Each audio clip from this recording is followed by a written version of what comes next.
Buenas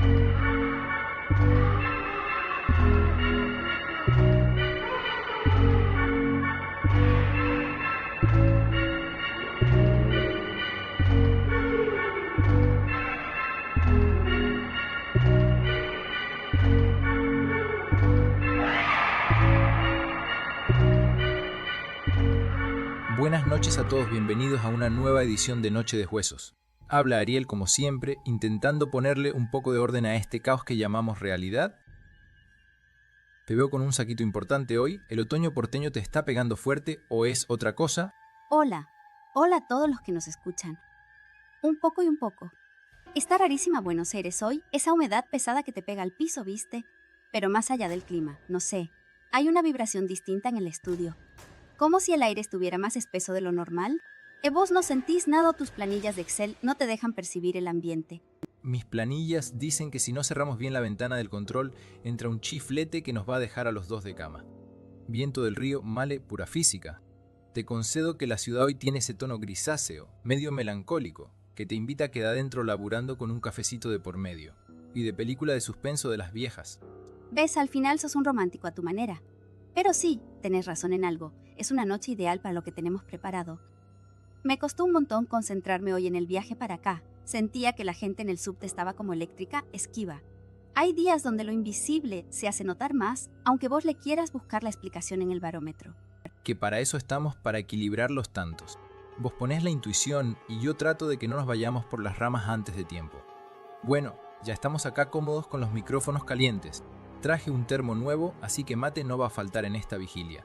Buenísimo ese dato, porque lo que se viene me parece que nos va a dejar la garganta seca a los dos. Bajen las luces, pónganse cómodos en el sillón o donde sea que nos estén escuchando, que hoy el programa tiene una carga muy particular. Sentí la energía, Eri, que hoy se viene algo fuerte de verdad. Tomo la posta, Malena, porque hoy nos metemos con un peso pesado del folclore regional, un nombre que en el norte te lo dicen en voz baja para no atraer la mala suerte. Y señores, hoy en Noche de Huesos abrimos el expediente del caso El Combero.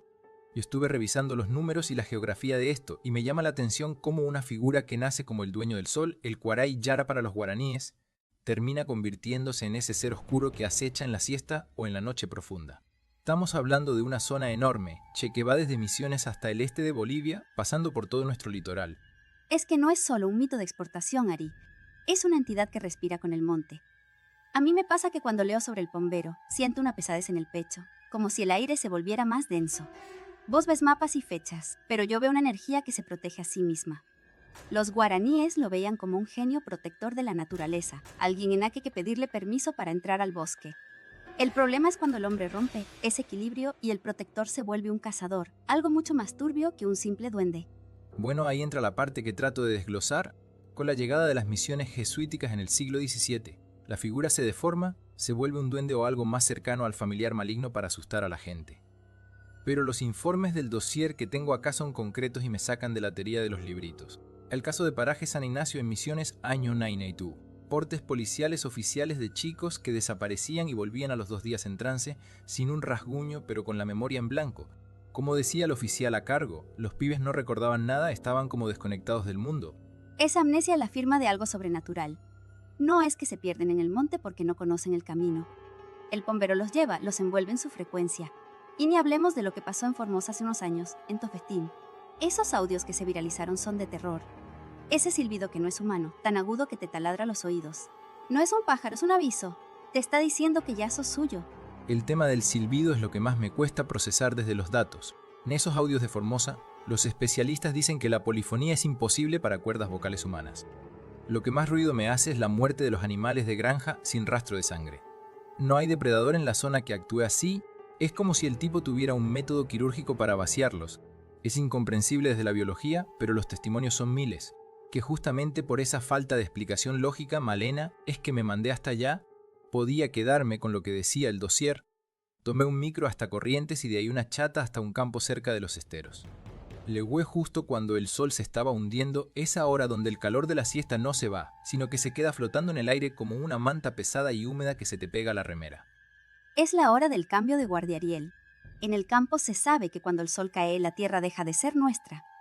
Vos que sos tan racional, habrás sentido que el ambiente se ponía espeso, como si el aire tuviera otro peso, otra vibración que no podés medir con tus aparatitos.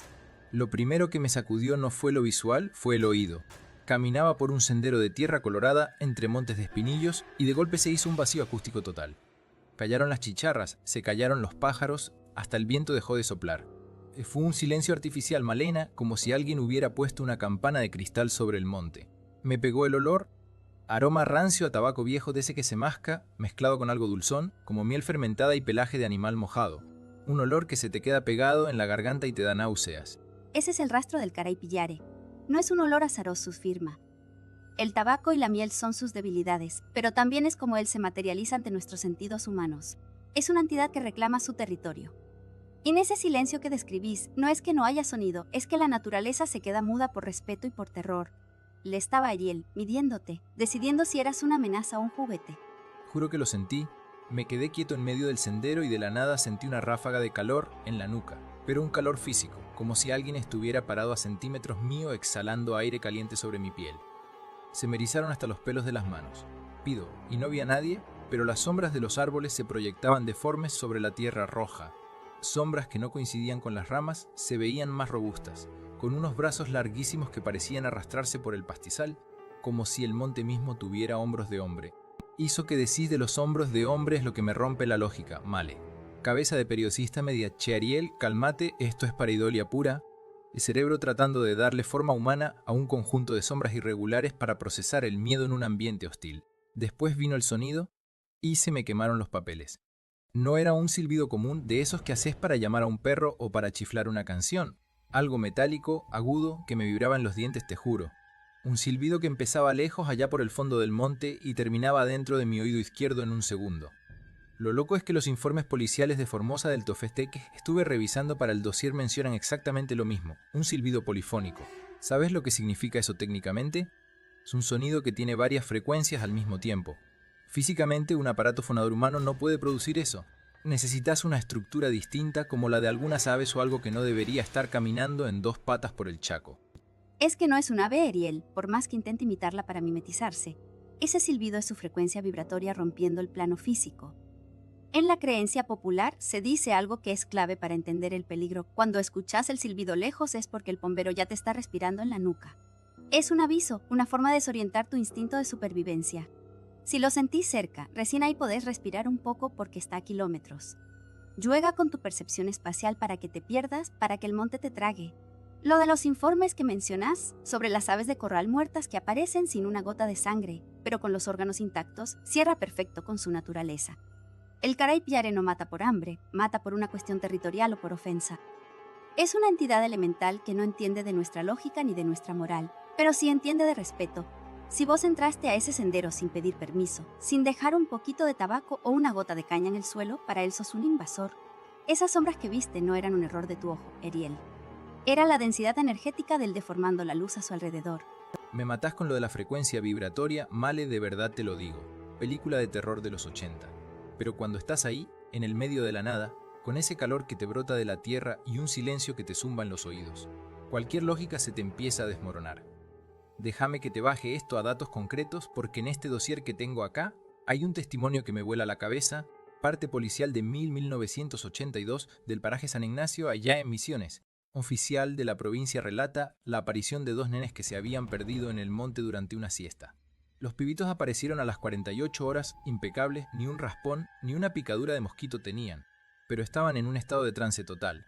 El oficial escribió en el informe que los pibes no emitían palabra, solo golpeaban la mesa con un ritmo constante, como si estuvieran siguiendo una percusión invisible. Lo que me dejó mudo es que el policía, un tipo curtido, terminó el acta escribiendo: se recomienda no patrullar el sector del monte tras el ocaso porque el señor de la noche reclama su espacio. Tipo no estaba analizando huellas, Malena, ese tipo tenía miedo de verdad. Es que ese policía entendió lo que muchos acá en la ciudad no quieren ver, Ariel. No es miedo a lo desconocido, es respeto a lo que ya estaba ahí antes que nosotros. Ese golpeteo que describís es el pulso de la tierra, una forma de comunicación que no pasa por el lenguaje. El bombero no necesita hablarte, te vibra. Y el detalle de los nenes ilesos es fundamental. Si él quiere, te cuida como si fuera suyo, pero te saca la identidad. Te vas. Por eso los pibes no hablaban, porque en esas 48 horas dejaron de ser humanos para ser parte de la selva. Lo de los pies al revés, que es otra constante en los relatos, es su forma de decirte que tus sentidos no sirven para rastrearlo. Vos crees que se aleja y en realidad te está respirando en la nuca. Es una entidad que juega con la geometría del espacio. Esos chicos volvieron físicamente, pero te aseguro que una parte de su energía se quedó allá, atrapada en el barro y el olor a tabaco de ese ser. Me dejaste pensando con eso de que te vacía la identidad, Malena, porque justamente en los relatos de primer contacto lo que más se repite no es un ataque físico, sino una presencia que te va ganando el terreno de a poco. Según el dossier que tengo acá, la primera noche nunca empieza con estruendo. Empezás sintiendo un silencio que no tiene nada de natural. Vos sabés lo que es el monte, el quilombo de ruidos que hay permanentemente entre los insectos y las ranas. De golpe, todo eso desaparece. Un vacío acústico absoluto que te hace doler los oídos. Y es cuando aparece el rastro olfativo. Testigos dicen que no es olor animal salvaje, sino una mezcla de tabaco fuerte, de ese que mascan los paisanos, con algo pegajoso y dulce como miel fermentada. Imagínate estar en un rancho y sentir que el aire se pone denso y caliente de golpe, como si alguien te estuviera exhalando el aliento en la nuca aunque estés solo en la habitación. Es que ese calor que describís es la vibración de su campo energético. Ariel no tiene nada que ver con el clima. Es su vitalidad densa chocando con tu propia energía. Y ese silencio absoluto es el reconocimiento del entorno. Hasta los animales saben que cuando el caray pillares sale a patrullar su territorio, hay que callarse para sobrevivir. Lo que me resulta más perturbador es el tema del silbido polifónico que mencionan los informes de Formosa. No es un sonido humano, Ariel. Es una frecuencia que te recorre la médula y te paraliza. Los antiguos dicen que es un silbido ondulante, que parece que viene de los árboles, pero en realidad te está vibrando en los huesos. Y ahí está la trampa sensorial más macabra de este ser. Si escuchas ese silbido lejos, allá en el fondo del monte, es porque el tipo ya te tiene marcado inesperado justo detrás tuyo, esperando a que te des vuelta para verte a los ojos. Malena, me pones la piel de gallina con esa lógica del silbido invertido, pero déjame que te baje un poco a la tierra firme de los datos, aunque reconozco que son datos bastante turbios. Estuve revisando el dossier de la investigación en el paraje San Ignacio, allá en Misiones, año 1982. No estamos hablando de una leyenda que te cuenta un abuelo después de un vino. Estamos hablando de informes oficiales de un destacamento policial. Tipos documentaron desapariciones temporales de menores que aparecían a las 48 horas en un estado de trance absoluto. Que me rompe la cabeza como periodista de datos es que los pibes no tenían signos de violencia, ni deshidratación, ni rastros de haber pasado hambre. Tenían una amnesia total como si les hubieran formateado el disco rígido. Explicación lógica que daban en la época era el estrés postraumático por perderse en el monte, pero los rastreadores, gente que labura hace años siguiendo huellas, estaban aterrorizados. Decían que no encontraban rastros de personas, sino movimientos en el pastizal que no correspondían a ningún animal de la zona. El informe dice textualmente sujeto no identificado de baja estatura y cierran el acta sin encontrar culpables. Es que los rastreadores son los únicos que realmente ven, Ariel, porque tienen el instinto afinado por el contacto diario con la tierra. Esa amnesia que mencionas no es un fallo del cerebro, es un mecanismo de defensa ante lo imposible. El pombero es una entidad de una densidad energética tan bruta que el contacto directo te quema los recuerdos. Los antiguos dicen que se lleva a los chicos no para lastimarlos, sino porque es un ser territorial que a veces busca compañía o quiere enseñarles los secretos del monte, pero nuestra mente no está preparada para ese intercambio. Hoy fíjate que lo de San Ignacio se conecta directo con lo que pasó en Formosa en el 2015. Ahí los audios que se viralizaron mostraban ese silbido que vos decís que es una frecuencia física. Las aves de corral caían secas, Ariel, sin una gota de sangre afuera, sin heridas de predadores, simplemente con el corazón parado. ¿Qué hizo? No lo hace un mono carayá ni un oso melero con hambre. Es un vacío acústico que se genera cuando el caray pillare decide que ya fue suficiente de tanto ruido humano y reclama su silencio. Malena, me dejas pensando con lo de las aves de corral, pero sabes que la ciencia tiene una explicación para esos cardíacos colectivos que parecen de película de terror. Existe el fenómeno del infrasonido. Frecuencias tan bajas que el oído humano no las registra, pero el cuerpo sí. Agarra una ansiedad súbita, los animales entran en pánico y, en organismos chicos, esa vibración te puede colapsar el sistema. Ese olor que mencionan los informes, ese rancio de tabaco mascado y miel fermentada que supuestamente lo precede. O me digas que no suena a un tipo de carne y hueso, algún ermitaño o un vaqueano que vive en el monte y usa el mito para que no le toquen las plantaciones. Dossier dice que es un maestro del mimetismo, pero para un periodista de datos eso es simplemente un aprovechamiento brillante de la pareidolia. Vos ves un tronco podrido, pero como tenés el chip del miedo activado por las leyendas que escuchaste de chico, tu cerebro le dibuja hombros de hombre y ese pelaje denso, te elaborando horas extras en la oscuridad donde cualquier ruido es una amenaza. Es que justamente ahí está el error, Eriel, en creer que el silencio es solo ausencia de ruido. En el monte, cuando el Caray Pillare se acerca, el silencio se vuelve físico, te pesa en la nuca. No es un ermitaño, es la tierra misma que exhala. Los testimonios coinciden en un detalle que la lógica no puede digerir, el cambio térmico. Podés estar en una noche fresca, con la humedad misionera pegada a la piel, y de repente sentís una ráfaga de calor denso, un aliento pegajoso que te roza el cuello. Te das vuelta y no hay nada, pero el olor a tabaco viejo se te queda pegado en la nariz por horas. Lo de los pies girados, pensalo un segundo, che. No es solo para confundir el rastro. Es una geometría que no pertenece a nuestra evolución. Es un ser que estaba acá mucho antes que nosotros. Ese silbido no es una frecuencia física que se pueda medir en un laboratorio. Es una vibración que te descoloca los átomos. Por eso los pibes de San Ignacio volvían con la memoria borrada. No es un trauma, es que sus ojos vieron una realidad que el lenguaje humano todavía no tiene las palabras para explicar. El pombero no te busca para casarte, te busca para recordarte que en la noche el dueño es él. Pero fíjate que siempre estamos hablando de zonas donde el aislamiento es total, Malena. Falta de estímulos externos hace que el cerebro se vuelva un proyector de cine de terror. Vos decís que es un contrato con lo invisible, pero yo te digo que es el sistema de seguridad privada más barato y eficiente del mundo. Yo te convenzo de que hay un bicho de 200 kilos con los pies al revés cuidando el monte, no te vas a meter ahí ni por asalto. Ingeniería social aplicada a la supervivencia. Olor rancio que mencionás. El monte tiene procesos de descomposición orgánica que son fuertísimos. Entre la humedad, el guano y las frutas fermentadas en el suelo, tenés un cóctel químico que te hace ver elefantes rosas si te descuidas. No necesitamos dimensiones paralelas cuando la química del suelo y el agotamiento por el calor ya son bastante psicodélicos de por sí. Un periodista de datos, si no hay un rastro genético claro, es una construcción cultural para explicar lo inexplicable, como un embarazo no deseado en un pueblo chico o un robo de ganado entre vecinos que nadie se anima a denunciar. Es que vos lo querés meter en una planilla de Excel, Eriel, pero la energía no sabe de celdas ni de estadísticas. Hay un detalle en el dossier que pasaste por alto y es el vacío acústico. La selva nunca está callada, vos sabés bien el quilombo de bichos que es eso. Pero cuando el Caray Pillare camina, el silencio se vuelve sólido, pesado. Es como si alguien apretara un botón de mute en el universo. Los pájaros no vuelan, los grillos se cortan en seco. Ese silencio te avisa que el territorio ya no es tuyo, que acabas de entrar en su jurisdicción. No es química del suelo, es una autoridad que se impone sobre lo vivo.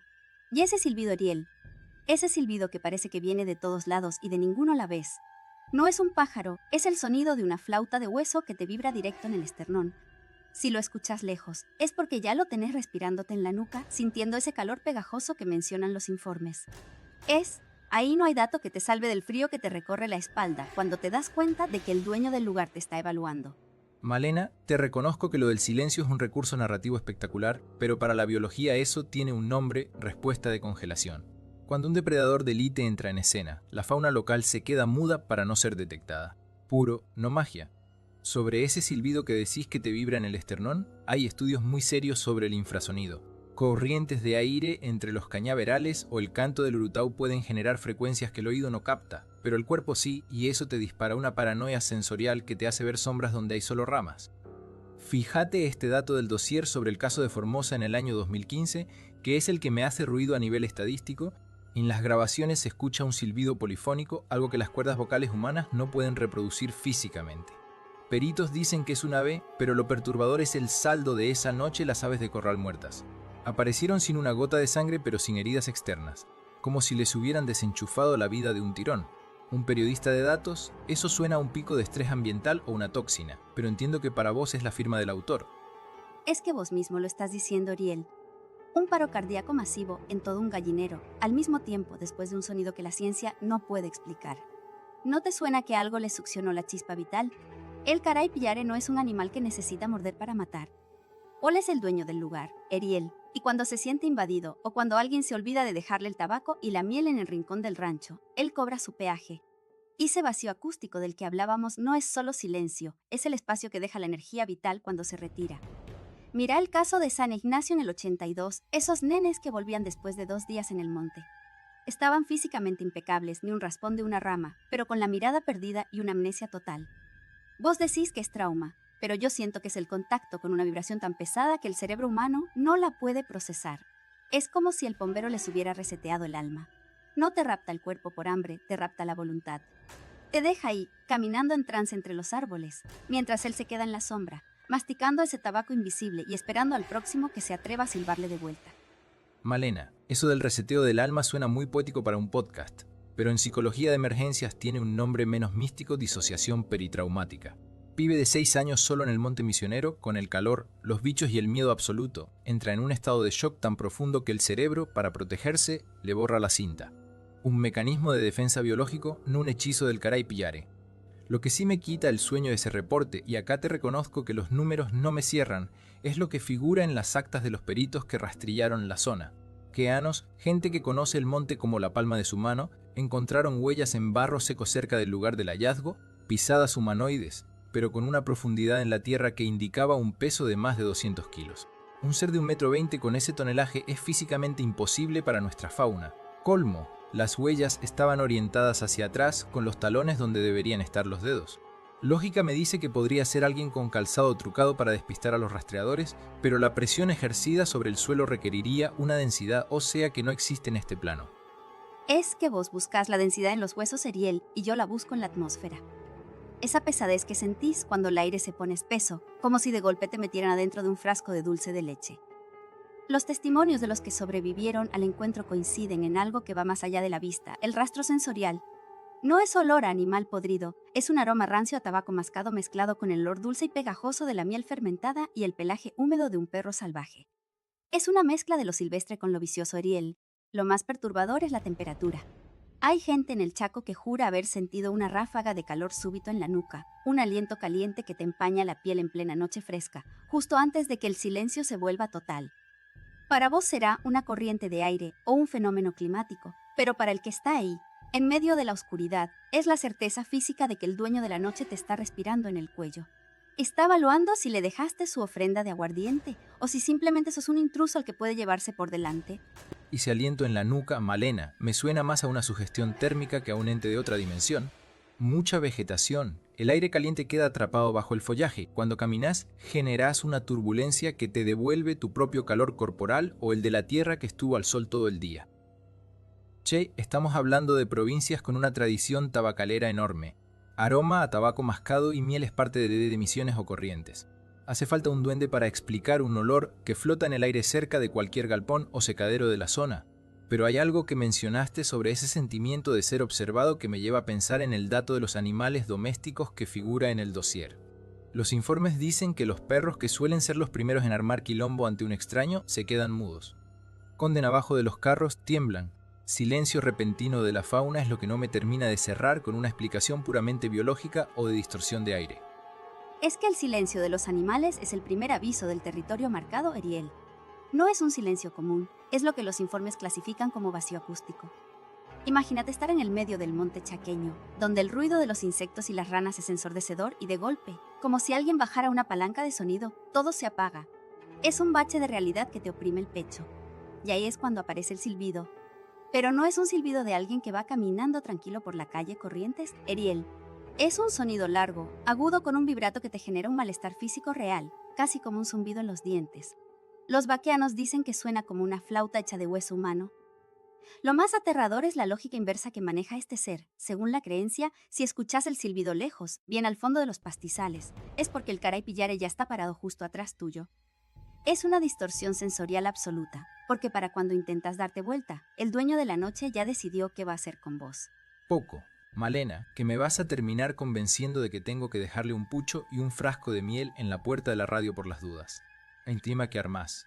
Pero si analizamos el dossier con un poco de frialdad, esa lógica inversa del silbido me suena más a un fenómeno de difracción sonora en ambientes boscosos que a una estrategia de caza de un duende. En el monte la densidad del aire y la vegetación hacen que las ondas reboten de formas raras y el cerebro, ante el estrés, proyecta el origen del sonido en el lugar más aterrador posible. El caray pillare es el ejemplo perfecto de lo que el informe cita como mecanismo de control social. Pensalo un segundo, herramienta ideal para que los chicos no se manden al monte en la hora de la siesta, que es cuando el sol te parte la cabeza y el riesgo de insolación o de que te muerda una yarará es real. Ni hablemos de cómo se usa el mito para desplazar culpas en comunidades cerradas. ¿Embarazo no deseado?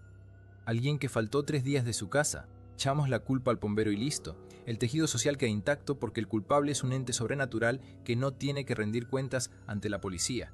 Sos incorregible, Ariel.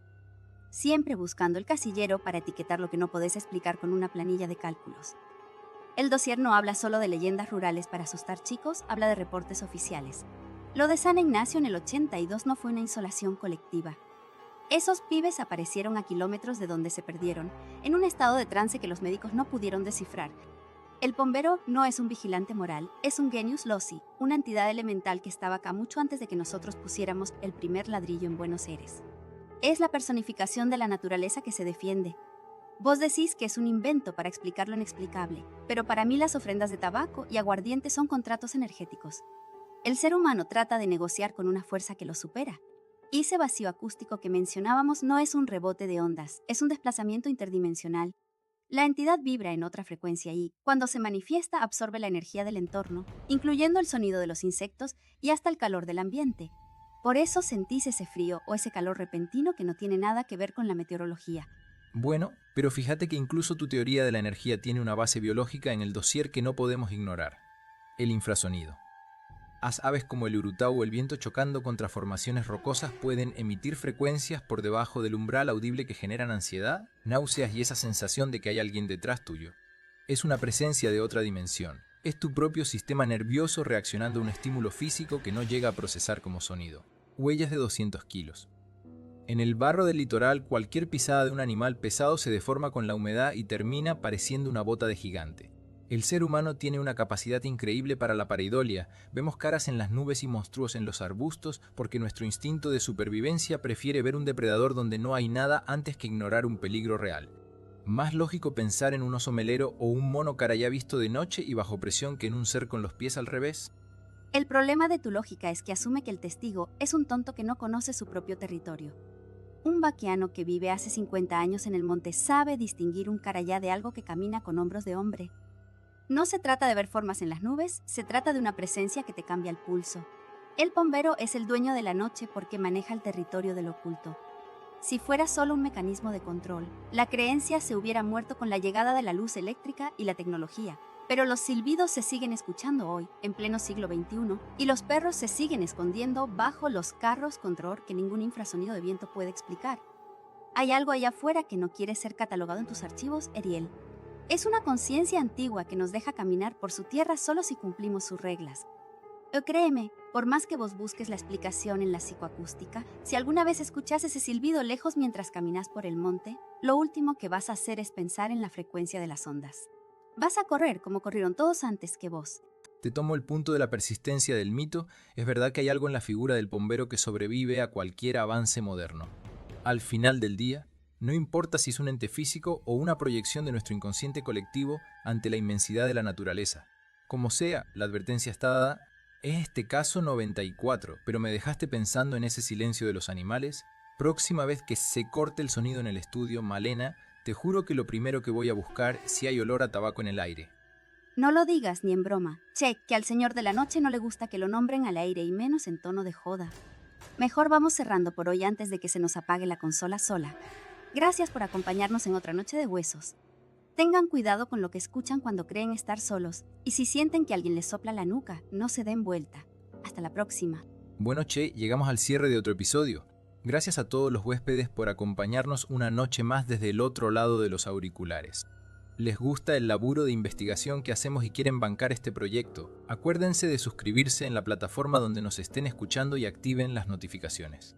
Un clic para ustedes, pero a nosotros nos sirve un montón para seguir trayendo más casos y datos a la mesa cada semana. Ariel, yo me quedé con la energía a 1000 después de lo que charlamos hoy. Todavía tengo la piel de gallina. Gracias a todos los que están ahí por la calidez de siempre. Son lo más. Pero la verdad es que me muero de intriga por saber qué sienten ustedes sobre lo que escucharon. ¿Ustedes creen que fue real lo que pasó o piensan que hay una explicación puramente racional para todo esto? Dejen su opinión en los comentarios que los queremos leer a todos. Me interesa mucho ver si alguno tuvo una experiencia parecida. Seguro que hay teorías de todo tipo en el chat. Yo por ahora me guardo mis planillas de Excel y mis dudas. Nos encontramos la semana que viene con más expedientes para analizar juntos. Nos vemos pronto. Recuerden lo más importante para lo que queda de esta noche.